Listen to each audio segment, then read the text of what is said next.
What's up, Multiverse? Seb here, and today we're back from our medieval fantasy RPG, The Wizard's Choice, and now we're on chapter 3. So, first, let's do a recap.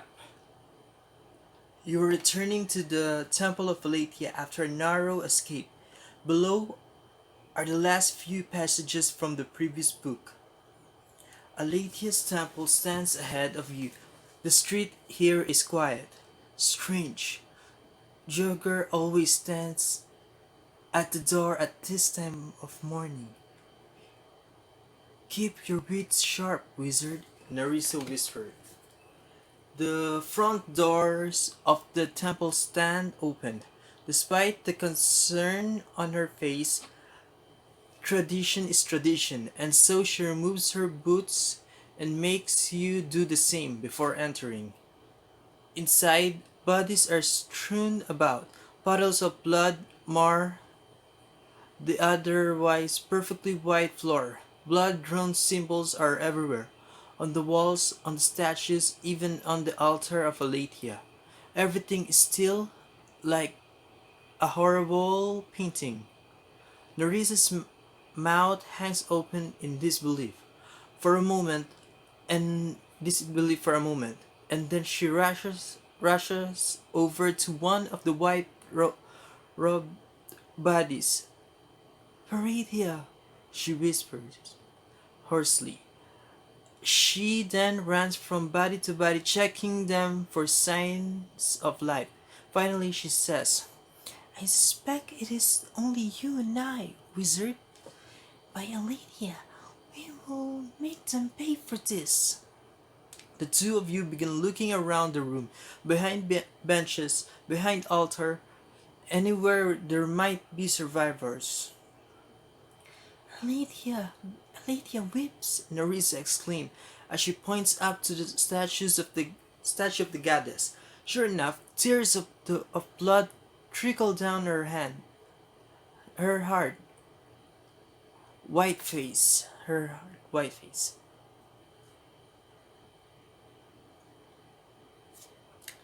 They have desecrated this once holy place.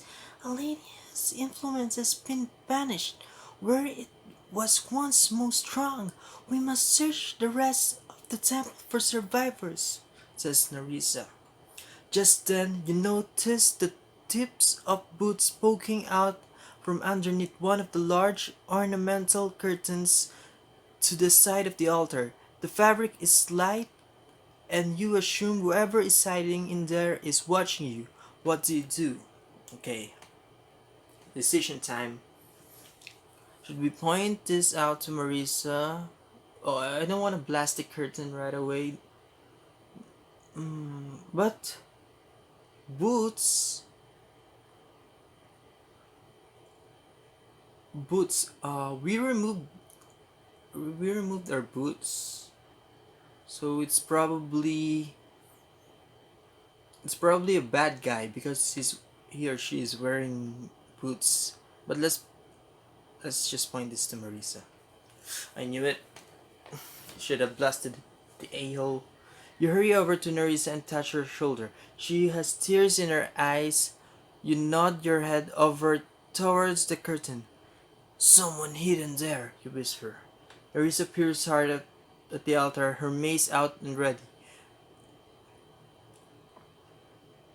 The curtain, you whisper. Suddenly, a figure wearing a yellow robe and a purple mask steps out from behind the curtain. Dead the narrow slay used for this blasphemy, Nerissa sits. Although Nerissa is the one making the threat, you are unfortunate to be between her and the cultist. From his outstretched finger issues a hissing black ray. You dodge but are still grazed by this evil magic, and you feel some measure of your life sucked from you. I guessed it correctly, but I'm still making bad decisions. Meanwhile, Narissa steps beside you, raises her mace over her head, and throws it with all of her might, as though the goddess Aletheia herself guides the weapon It spins end over end in the air and strikes the priest square in the face, dropping him like a rock. Nerissa lifts up the dais, picks up her mace, and bashes the fallen priest several times. So beautiful yet so violent, you think to yourself. Of course, it's difficult to blame her under the circumstances. A female voice begins chanting from somewhere. Nerissa runs up to the other curtain, flanking the altar, and pulls it back to reveal a woman in blood-stained yellow robe murmuring in some strange language though through a purple mask. Children of Nerul did this, you'd think. Steal your tongue or die, Nerissa commands. Nerissa, you shout. The body of one of the slain priests of Aletheia is quickly standing up as another begins to twitch. Seeing this, Nerissa turns back to the masked woman, steps in and swings her mace. The woman Dax runs behind the altar and starts chanting again. Kill her! She is raising the dead! You shout, but you see that your instruction is unnecessary. Nerissa is chasing the now laughing woman around and around the altar. Meanwhile, the first raised corpse is leaping over the few stories. What do you do?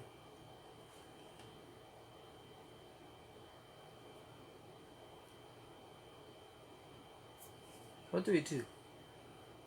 It's hard to fight the undead. Uh,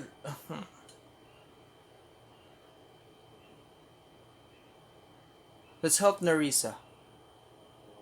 You suppose that if you help Nerissa kill the woman, she will not be able to raise any more minions.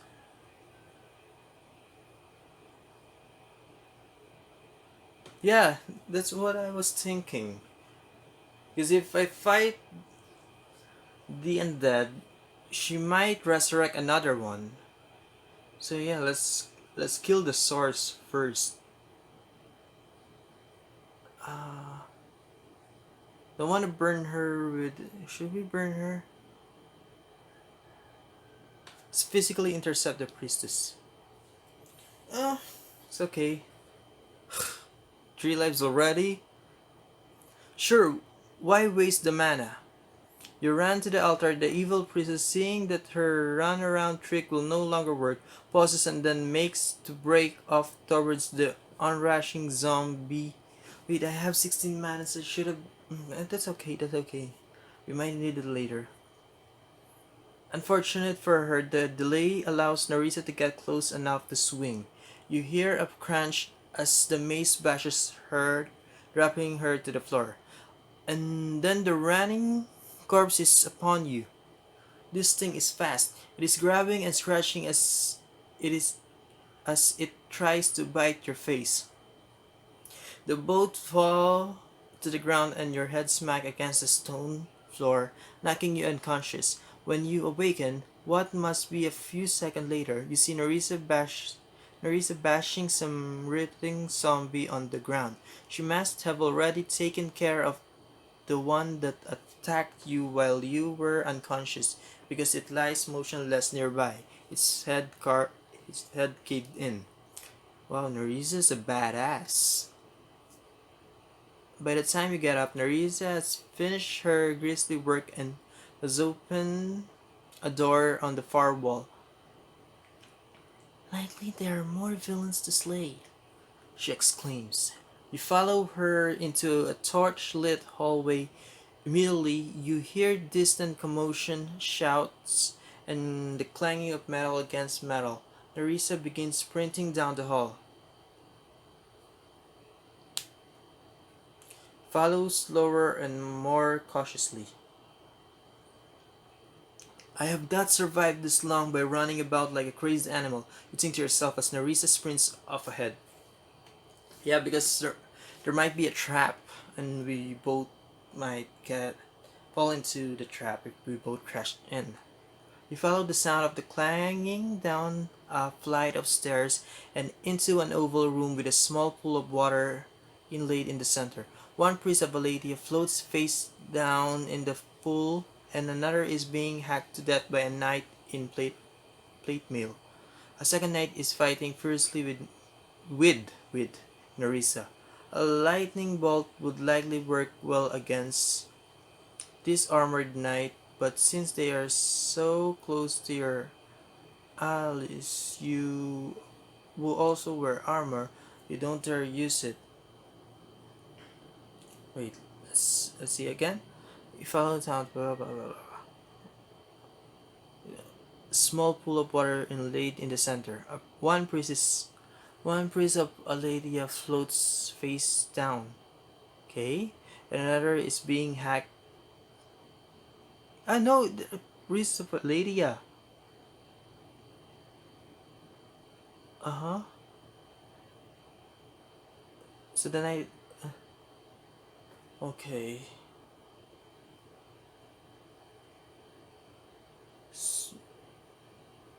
Mm-hmm.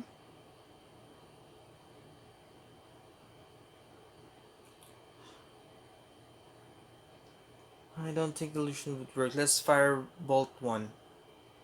What? Four already? You throw a firebolt at the knight fighting Nerissa, striking him in the breastplate. His metal armor seems to protect. Okay, fine. Seems to protect him from the worst of the flames. However, you singe his beard pretty badly. Wizard scum! He shouts, and then charges at you with his sword. You ran back out the door and feel his sword blade slice into your back. Clang! You look back and see the knight on his knees with a sizable dent in the side of his armor. Nerissa stabs behind him and continues to bash him. Clang, clang, clang, she hammers like a blacksmith, a poorly trained blacksmith. Look out! You shout. The other knight charges up behind Nerissa and she steps aside just in time. He trips over his bludgeoned comrade and falls down at your feet. Clang, clang, clang, Nerissa goes at it again until both knights are motionless and blood is streaming from their shiny metallic carapaces. Telso! Nerissa cries as you both ran over to the fallen cleric. You can see the light fading from his eyes as you prop him up, and Nerissa begins praying for a healing spell from her goddess. The nightmare walks in a body that will never die. Telso's sentence ends with a sigh, and then his eyes close. Nerissa finishes the spell and places her hand on his head. I am too late. He is gone, she says. Why do these knights fight alongside this evil priest? And what business have they all with the demon, you ask? Power. What more do the powerful want? You shake your head in disgust. Truly, Ring City has fallen under dark times, when her warriors sworn to protect the weak and the good slaughter holy men. Aledia alone can protect us, although only through mortals such as us may she exert her will in this world, Nerissa says. Not knowing what else to do, you nod as though no wiser words had ever been said. Do you smell that? Is that fire? Nerissa asks, and then stands up. You follow her down one smoky hallway and then another. You stop at a doorway from which smoke billows out. The library. There are books. Here I must save. I will return. Nerissa leans far forward and a few steps later disappears into the smoky room. You do not know any spells that extinguishes fire, nor are you sure what use you could be to Nerissa. On the other hand, you have noticed that you generally do better together as a team. What do you do? Follow her. Oh, come on, man. I only have 5 lives left. And you ran into the library after Nerissa. The smoke is very... Okay. I'm not thinking clear. The smoke is very thick and you are nearly blind. You begin That was a trick. You said we were good as a team. There's other coughing up ahead. Narissa! You shout. Go! Back! Comes Narissa's voice, but you cannot see her. Only the dim shapes of bookshelves. You turn and look for the door leading out, but you cannot find it. Ducking down near the floor, you try to escape the smoke. Down here it is better. However, you still can't tell where you are in relation to Narissa or an exit. After crawling around for a few seconds, a flaming timber falls down upon your back, knocking you flat on your face. Luckily, the timber rolls off of you and you are able to keep crawling, although your back is killing you. Finally, you again hear Narissa's distinctive cough and then see her boots running by. You follow in that direction and soon find the exit that takes you back into the hall. Narissa is in the hallway, bent over coughing, two large books at her feet. When she sees you, she looks relieved and then annoyed. You disregarded my words at your peril, wizard, she says. Then, without waiting for an answer from you, she picks up the book and walks up. The two of you search the rest of the temple, only to find more slain priests of Aledia. Narissa insists that you help her drag the bodies to a wood-lined meditation chamber adjoining the library to burn. As you lean over coughing in the smoke, Narissa folds the arms of the fallen on the floor and says a brief prayer for each. When the two of you finally walk out the front door of the temple, you see smoke all around. The fire has spread faster than we thought, you say. Not the fire from the temple. Look. Narissa points off into the distance. Plumes of smoke rise from the city. What evil is this? No. What evil is this? Narissa calls to a passing woman shepherding along two children. Goblins. They have reached. No, let's do a woman. Goblins. They have reached the outer wall. The woman shouts. Goblins have reached the outer wall. Narissa's face reddens. In Aladia's name, give us strength. She begins to jog, her chainmail jingling. Where are you going? You ask. To defend the middle wall, she answers. Neville Scott, they attack in full daylight. Surely the goblins are drawn here, emboldened by a far greater evil inside the city. Perhaps we should concentrate on destroying the demon. Leave the goblins to the city militia. Militia, he suggests. The guards will be too busy with the goblins to pay you any mind, wizard. I am not afraid of the goblins or the gallows, you exclaim. She thinks me a coward. After all the dangers we have faced together, how can she? What do you do?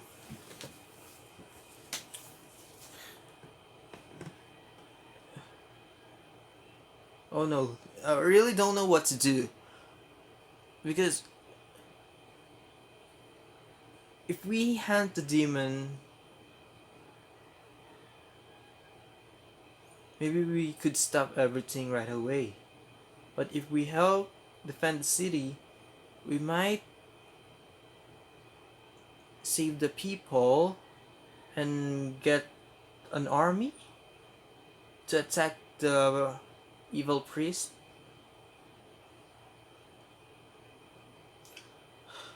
You know what? She's been calling me a coward. Let's help defend the city. We will handle the demon later. We will handle the demon later, then. This is my city too, though she hunts me, you say, and then you draw your hood up. The two of you hasten to the inner wall. Citizens, guards, and militia are up on the gangplanks manning the wall. The air is filled with the sound of battle, shouts, and the tremming of bows. However, at least you see no goblins on this side of the wall yet. As you scan over the wall, you notice one section that is sparsely defended. A lone, trembling boy peers cautiously over the battlement.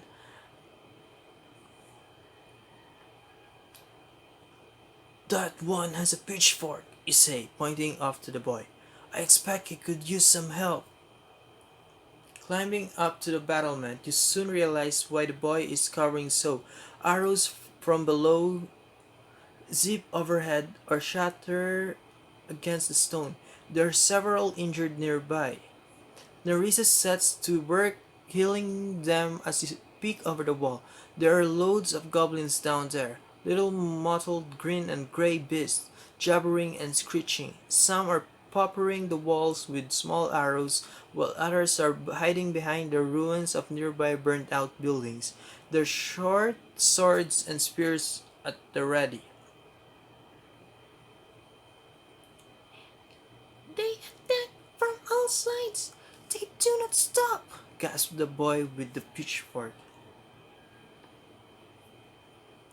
"Ah, yes, I have seen this trick before. I suspect it is the only trick they know," you say as cheerfully as you can.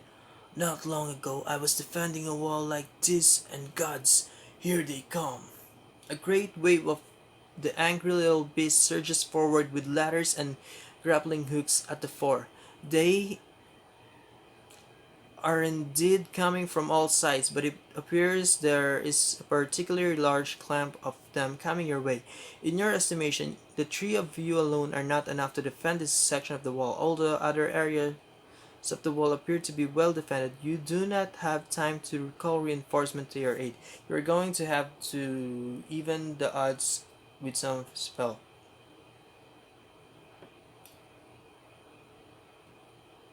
Sheets of flame spell. Let's just, yeah, burn everyone.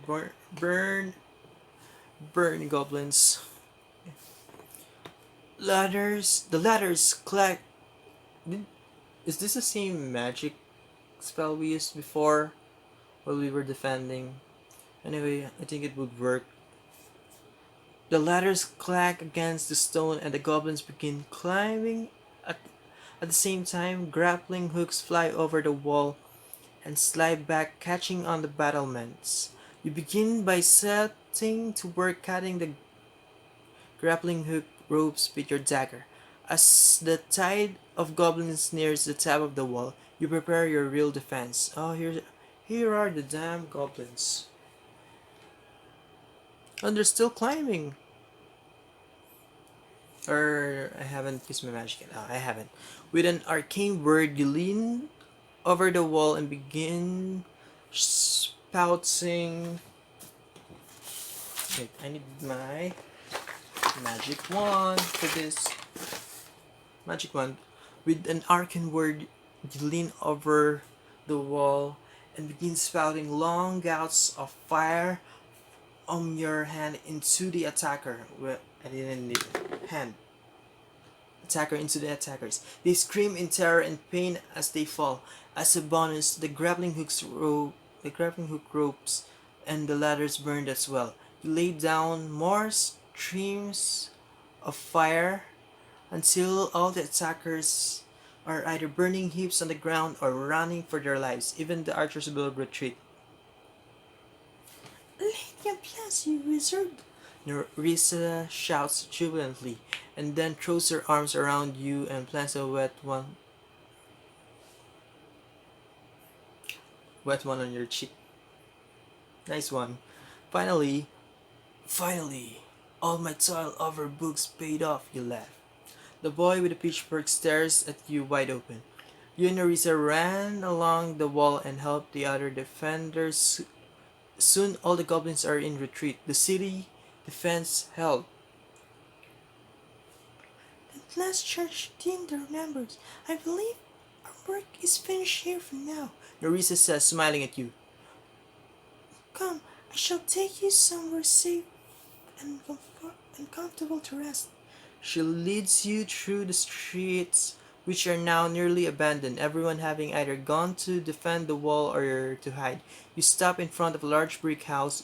You can see from the ornate stonework of a lattice symbol and likeness says that this is indeed the house of the goddess. Nerissa knocks on the door in a peculiar way as though tapping out a song, and the door opens on its own accord. Inside, you are greeted by Solon, the head servant of the house. She is a tall and stoic woman with graying hair cinched up in a tight bun. Cinched up in a tight bun. She tells you that the house, family, and the rest of the servants have retreated to the safety of the inner ring, but that she refuses to leave this house to the goblins. Who's talking? Okay. If the if those how to do an old lady's prayer. Those vermin reach middle wall and make it to my master's house, I will be ready. She says, patting a loaded crossbow cradle in her arms.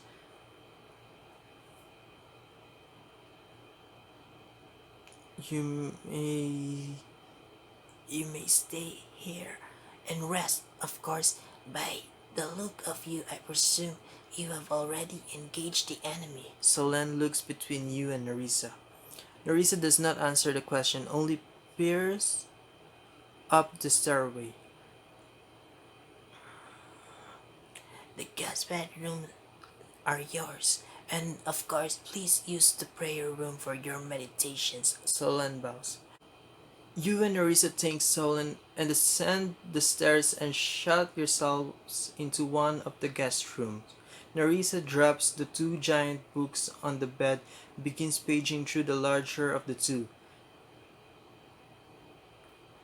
This, this is a book of names for the abyss, a sort of a social register for demons.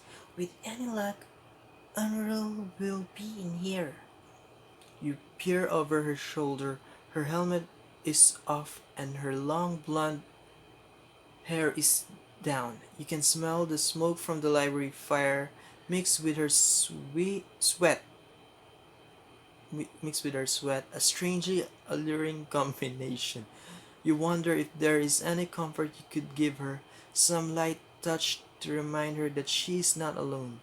She has lost much, not her fate, however. Ah, here he is. Nerissa exclaimed as she points at a line from her book. Unruh, yes, he is mentioned, but only briefly. This addresses him as a demon of the second rank, little more than a soldier, and that is all it has to say of him. This demon who murdered my friend, slaughtered your clerics, and now burned our city is not even powerful among his kind? You ask. Slaughtered your clerics, is this some sort of comfort I give? You chastise yourself mentally. I wonder, Nerissa says, as though thinking aloud. does Enril operate at the behest of his lord, or could he possibly be on his own? Demons are obedient only to force. You shrug. You shrug. Does it matter? I only want to send him back to the abyss, back to his lord and his disturbed torment. Precisely, back to his torment, back at the temple of eternal love. Unrul said that he wanted a permanent body in this world. Little wonder why. In a sense, Unrul's lowly status is in the demon world makes him more dangerous. Surely he is desperate not to return there, and will do anything to avoid this. After all, the most depraved cruelties of our universe are mercy compared to normal treatment of underlings in the abyss. But how will he gain this permanent body? Well, he cannot simply possess one. To possess a dead corpse is like trying to hold onto a glass wall. There is nothing to anchor to. Zombies are made this way, but such possession cannot be maintained long. Possessing a living body is no better. A living body already contains another soul, one that you can grapple. However, the rightful owner of the body is constantly trying to push you out.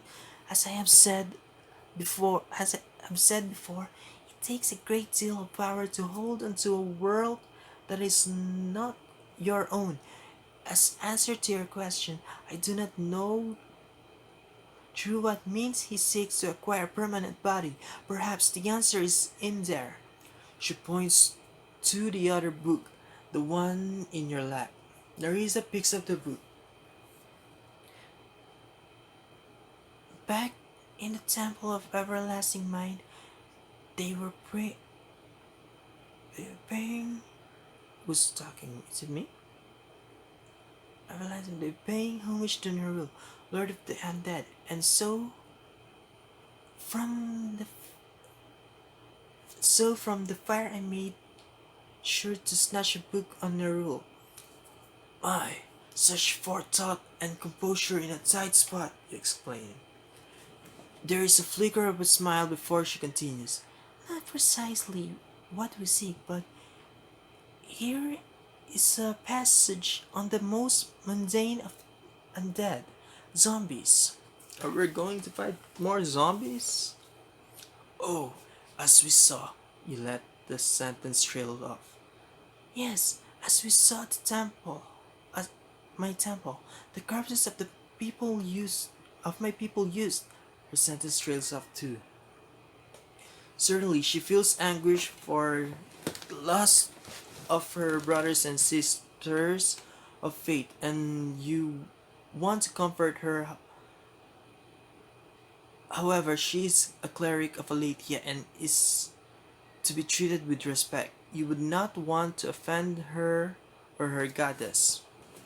What do you do? Okay.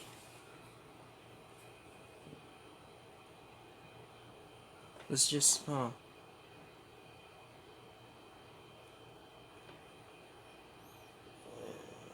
yeah, let's just apologize for a stupid remark.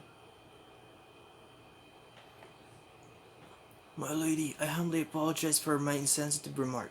I cannot imagine the pain you feel. Narcissus smiled sadly.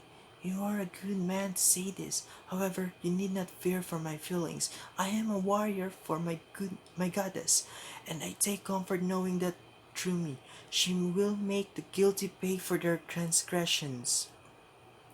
She reads silently for a minute or so, and at some point, you remove your hand from her shoulder. Did I put my hand on her shoulder? I just apologized. When Arisa speaks, her voice is steady. According to the text, corpses are awakened by being possessed by a soul from another world. These zombies must feed on other souls in order to maintain their tenuous hold on the corpse, and so are driven mad with hunger. More than flesh, those things wanted my soul? You ask. Yes, she pauses before resuming her reading. As your soul leaves your body, the undead drink from your life energy for a time, diminishing your soul's power before passing on to the next world. They are mad with hunger and do not understand the true nature of that which sustains them. They know only they must kill and must eat. They certainly were vicious and fast, much faster than the stories I have heard. Yeah, Resident Evil, you say. Yes, alas, the evil princess had just raised those zombies, and a newly raised zombie is the most energetic and dangerous. This is because the soul has been recently summoned and is fresh in the body.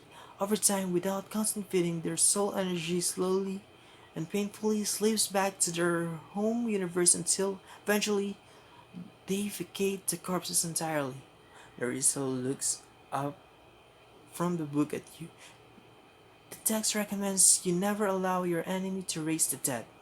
Okay, never allow enemy to raise the dead. Got it.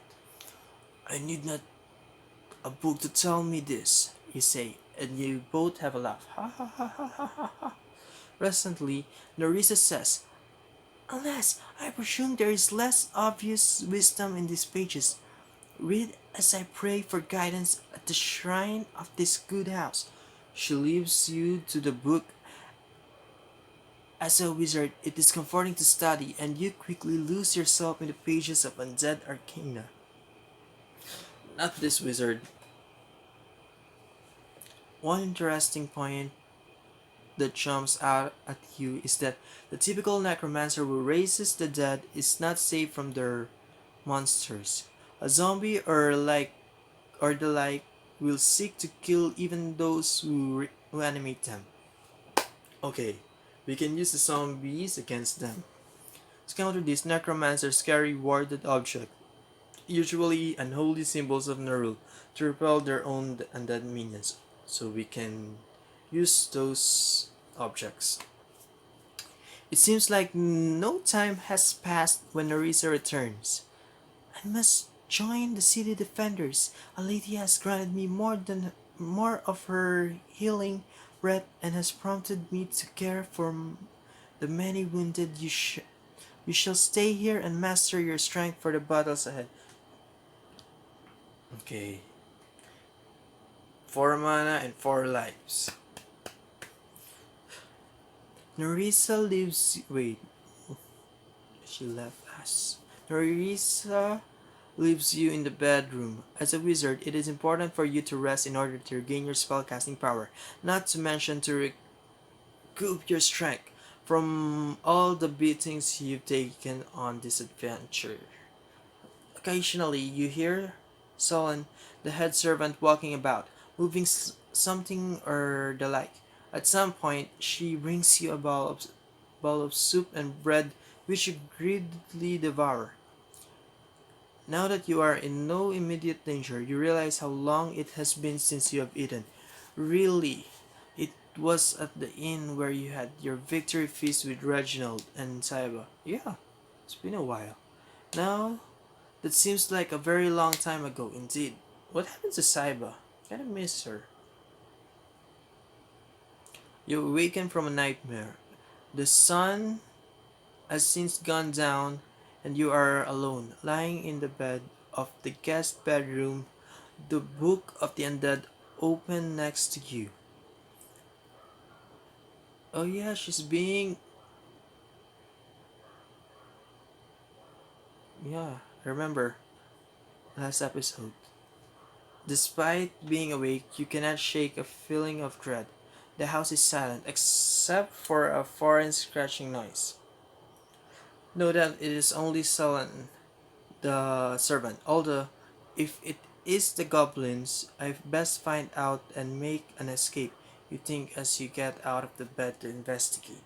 You follow the noise down the hallway, except now the scratching noise has been replaced with a sound that reminds you of someone slurping soup. Light cast by a dimly lit hearth illuminates the chamber ahead. Inside, you behold the terrifying there lays Solon on the wooden floor, moaning softly. On top of her is a man. No, it's a monster. What? The beast's mouth is latched on. His Adam's apple slides up and down as he swallows over and over. Suddenly, the monster looks up from his meal and begins sniffing the air. From this angle, you can see his eyes solid white orbs aglow, and he has wings shaped like a bat, only instead of literally black, they are coated with pale human skin. Ah! She's been eaten. The thing crawls off of Solon's body while continuing to snip and then looks straight at you. its white eyes void of expression. Blood drips down from its chin. What do you do?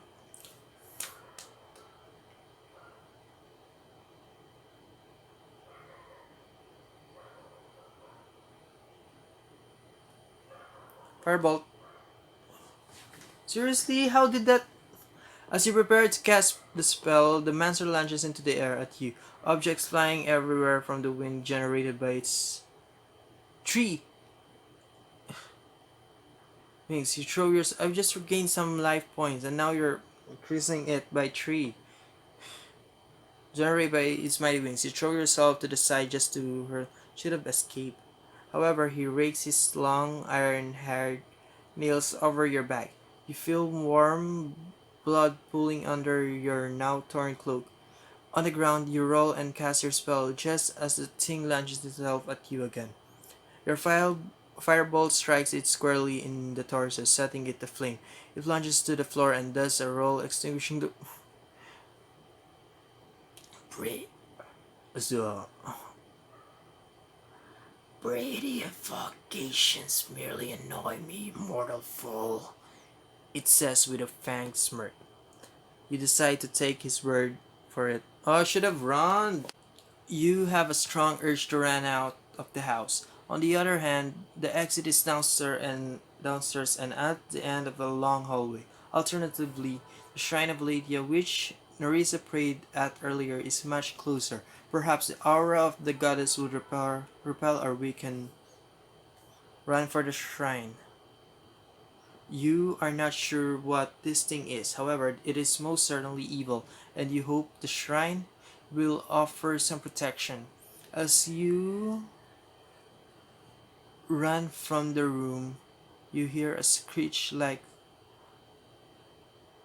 some sort of animal, and and then the flap of wings. You scramble into the shrine just as you feel a gust of wind behind you. There is another screech, this longer than the last. You back up against the lady's altar and look upon the monster. It seems unable or unwilling to enter the room. Come to me. The creature lips move as if it's saying the words, but the voice seems to come from inside your own mind. You feel yourself falling into the white voids of his eyes and take a step forward him as though being pulled along by a cord. Then there is another voice in your head. A woman's voice, pure and rich. Do not go.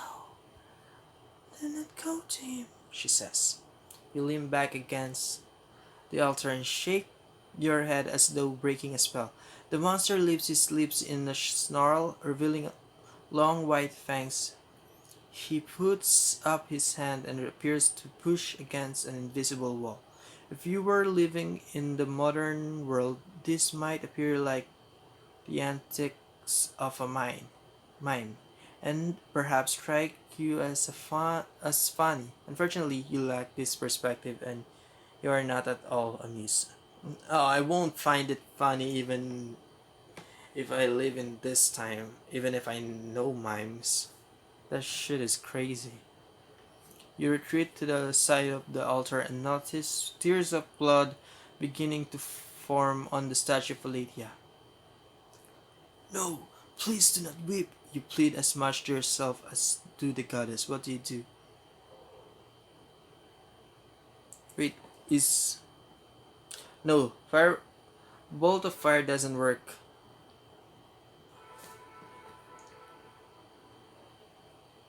Doesn't work! You retreat further back into the room, close your eyes and pray. Up until now you had never earnestly prayed to the gods. As a wizard, you have always relied on your own spells. That is, tapping into powers from the other planes of the multiverse. Now it is different. Now the evil is so great you feel that nothing less than divine intervention will protect you. Suddenly, there is a blow to your head and you feel searing pain. A heavy silver cap clatters and rolls near your feet as a blood streams down over one of your eyes. The monster is laughing. He threw that goblet at me as I prayed. You realize, to thwart further miss missiles, you crawl behind the altar. This strikes you as a bit undignified. You hope Aletheia will answer your prayer just the same. A minute or so passes as you alternate prayers with peeking over the altar at the monster that is pushing ever so slowly towards you. He is almost to the altar when Nerissa strides into the room and shouts, "In Alethea's name, I repel you, demon!" The monster turns, snarls, and takes a step towards the cleric. Nerissa raises her mace and touches her holy symbol to it. The head of the mace erupts in a white light. Then the monster cowers for a moment and then takes to the air. "Step aside, Nerissa!" She cannot repel the thing into Alethea's altar. "Allow it to live," you think to yourself. Nerissa must have thought the same thing because she does jump to the side, allowing the beast to sail past her and out of sight. A moment later, there is the crash of breaking glass. You assume flew through the window. "I hope he cut his own throat," you think. Briefly, you fill Nerissa in on what happened while she was gone. Sabi na nga ba eh. Knew it! Vampire, an unholy union of demon and mortal, an abomination, she says. Nerissa pauses and then her voice becomes urgent. Take me to Solan. Solon, is it Solon or Solon? You lead her to where Solon's body had been, but it's gone. She's a vampire now! There is a sound on the other side of the bed, and you investigate. Solon is convulsing on the floor, her mouth agape as though in great pain. A demon seeks to merge with her soul. Quick, move aside, Nerissa commands. You get out of the way, and Nerissa steps up to the woman with her mace and brings it down hard on Solon's head several times. "Oh, poor lady." An unpleasant necessity, Nerissa says when she notices you staring at her in horror. In another minute she would have risen as a vampire herself. Nerissa kneels down and blesses the body. She then stands up and says, We must depart this house, for it is a safe haven no longer. "Is there nothing we could do for Solon?" you ask as you hurry down the cobblestone street. No, she had already perished and her soul was trying to depart. A demon was grappling with her, attempting to merge with her soul to become one, an abomination, a vampire. Her soul was strong to have held up such a beast for so long. A demon grappled with her soul, you say? Was it Unro? You ask. Perhaps he is near. However, there are many demons in the abyss eager to create a vampire. Solon was a good woman, a disciple of your goddess even. What sort of vampire would she make? To merge with the spirit of the demon is to become evil, says Nerissa. Certainly something of one's soul remains. It is said that as you merge with the demon, if your soul holds onto something important, something you hold dear, the demon cannot correct that part of you, even once transformed. And Solon? Could she have held onto something of her own spirit? You ask.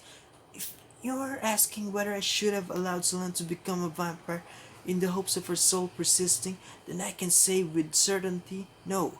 It is always best to destroy a vampire than to cling to such a desperate hope. Far better to allow her to move on into the arms of Aletheia. You say nothing to this. Would my soul have the strength to survive such an unholy union, you wonder? Now, I'm afraid there are other matters to discuss, Nerissa whispered. I have seen on the front line that the goblins have been driven back at great cost.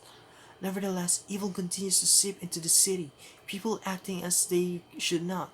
possess- possessions, and other evils crawling in through the sewers. Shadows of winged monsters in the air. Bad tidings indeed, you mutter. It is said that the winged beasts fly towards the central ring, the Netstrad district. The Temple of Eternal Love? You ask. I believe it's so, she answers. Then we will go back to the demon's nest, you say. Okay. The temple windows are well lit, while the surrounding houses are quiet and dark.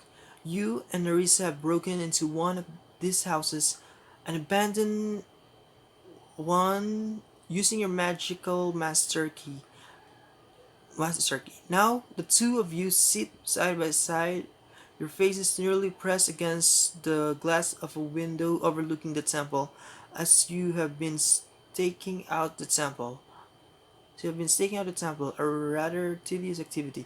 You have taken the opportunity to meditate and restore a measure of your mana. Oh, come on. Okay, checkpoint reach. Later. So, okay, guys, we've reached our first checkpoint for this chapter. So, yeah, I've lost a lot of life points. Yeah, I only have 4. That sucks. Guess I need to use some to increase it later. But I still have 14 mana, so guess next time I won't hesitate to use some magic spells. But yeah, checkpoint reach. We fought a vampire. We're going to fight another vampire soon. Fighting demons and now vampires. Then I guess zombies too. It's like dream come true.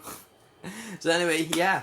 We're gonna continue this next time. Yeah, but for now, please leave a like and please subscribe. So yeah, for now, bye bye.